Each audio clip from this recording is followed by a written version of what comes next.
Struggling to make the kind of poker profits you dream of? It might not be about learning new strategies, it could be about ditching some bad habits. Today I'm busting 5 poker myths that might be quietly draining your win rate. My name is Andreas Wagner, I'm a live poker coach, and I hear these myths at live low stakes poker so often I could write a poker parody about them.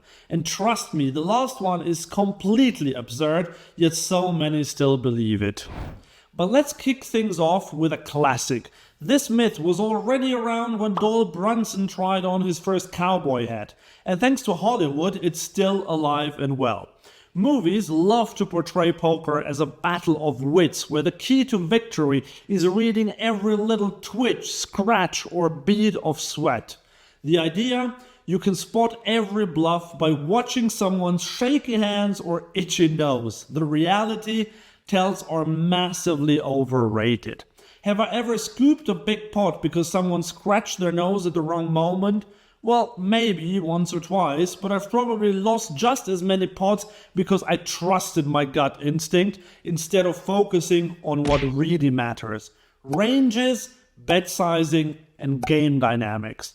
Relying too much on tells is like trying to bake a cake but just sniffing the ingredients. Sure, you might get lucky, but you're probably ending up with a lumpy mess. Focus on understanding your opponent's playing style, their tendencies, and their likely holdings based on the board texture and their actions. This will be far more fruitful than trying to interpret some mannerism which might even be false tells. So let's debunk myth number 1. Live poker is all about reading tells. Nope, it is not.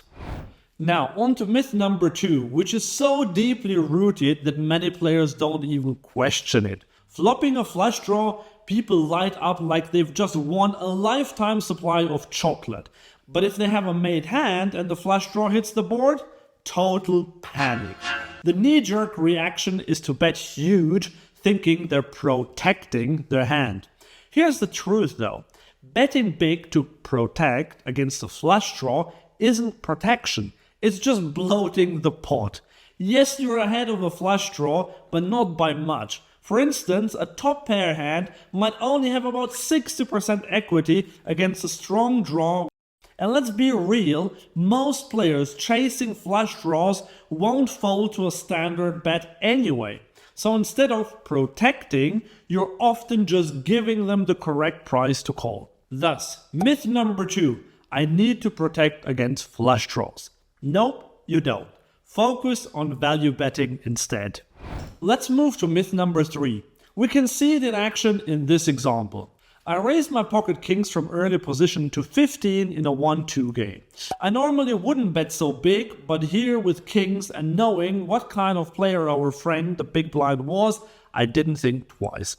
Sure enough, everyone folded except for the big blind. He flicked in his chips and we went to a flop of Jack 7-5 rainbow. I c-bet, he called. The turn was an ace, we both checked. The river was a complete brick. He checked to me and I made a rather small value bet, which he called. I won the hand against his Queen 7 offsuit. Why am I showing you this example? Because of the big blind's outrageous play that is hemorrhaging his money. If he's calling a raise with Queen 7 offsuit out of the big blind, he might as well hand his money over with a big bow on it and maybe throw in a thank you card while he's at it. But I see so many players do it because they feel they have to defend their big blind. And you know what's even worse? When players straddle, then they feel even more compelled to call. The thinking goes, I have already invested some money, so I might as well call. But that's nonsense. Yes, they have invested some money, but that is negligible compared to the total amount they have to pay to see a flop. All they're doing is throwing good money after bad. So myth number 3 that we can debunk today is you have to defend your big blind and straddle. And off to the next one, which is another favorite of mine. Let's look at another example. A player in middle position raises to $10 and our hero calls in the big blind with Jack 10 suited. The flop comes Jack 8-3 rainbow. Normal procedure would be to check to the aggressor. But old school players will often don't bet small in this spot. The thinking goes, I want to find out if my weak top pair is good. If villain has an overpair, he will raise me. And if he has ace king and he folds, then I won't get outdrawn.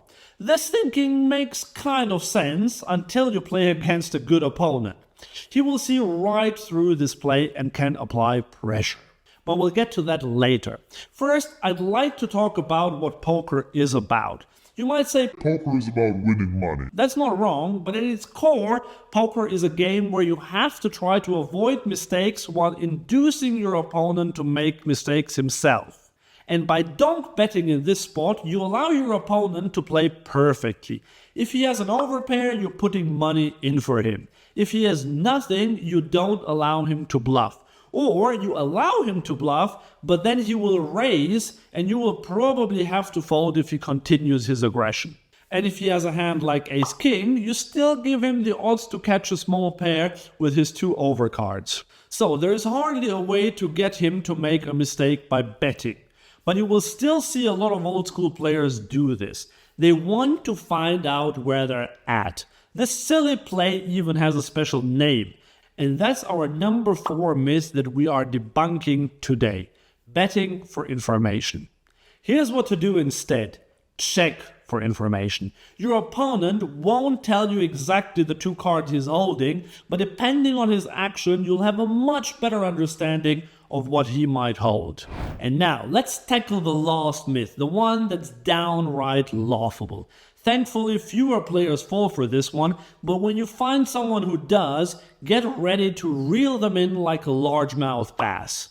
These players take a perfectly valid concept and twist it into poker nonsense. Here's their logic. In the lottery, if I buy 10 tickets, my chances of winning are 10 times higher than if I buy 1. Fair enough. But then they apply this logic to poker. If I play 10 times as many hands, I win 10 times as often. Technically, they're not entirely wrong. They will win more pots, yes. But they'll also bleed chips faster than a leaky faucet. These are the players limping in with 7-4 suited and Jack-Deuce offsuit, hoping to hit miracle boards. They might get lucky now and then, but over time, this strategy is a one-way ticket to Brokeville. And it ain't pretty there. So myth number 5, the more hands you play, the better your chances of winning. Definitely false. We've debunked some common myths, but what are the most effective ways to actually improve your game? In this video here, I'll reveal the fastest way to level up your poker skills.